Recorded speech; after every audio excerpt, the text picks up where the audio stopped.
back to school can be an anxious time for all families, but when you have a child with autism and an autism spectrum disorder, there's even more to consider. Joining us with some really helpful advice is Dr. Christopher Carey with the Lurie Center for Autism at Mass General. Dr. Carey, thank you for being here. Thank you for having me. The first kids to head off to school, usually the college kids, some of them leaving home for the first time. What do you tell the parents about how to provide the best support for a college student with autism?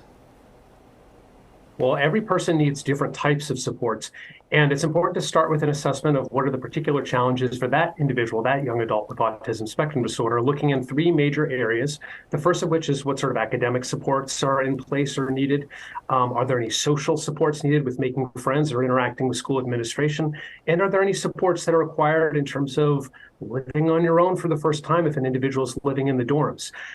To try and get some of those same supports going into college, it's helpful to meet with the school disability or school support counselors beforehand and see if you can put some of those same supports in place, and understand there are many different ways to do college, from in the dorm 4-year experience to commuting to doing college part-time while working. There are options. That's a good thing to remind folks. This is a struggle for any parent, and certainly more complicated in the case of autism.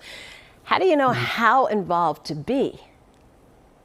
It's important to have a good collaborative relationship as much as possible going into college for kids with autism, young adults that require some supports. That might be once a week over the phone connections with parents or caregivers, or once a month.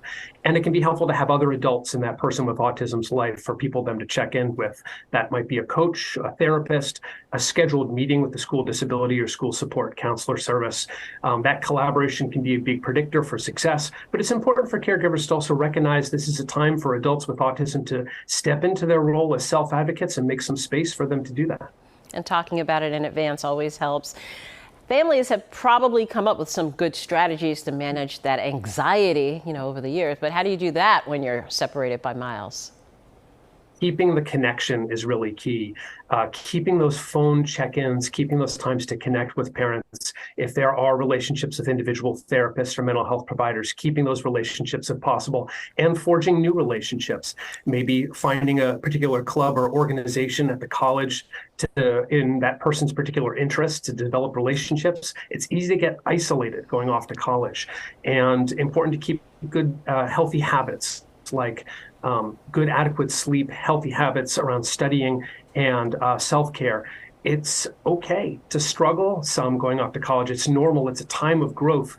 That's the reason why it's important to have more supports rather than less. That's right. Embrace the occasion, but also reach out for help. Thank you, Dr. Christopher Carey with the Lurie Center for Autism at Mass General. We appreciate having you this Saturday morning. Enjoy the weekend. Yep.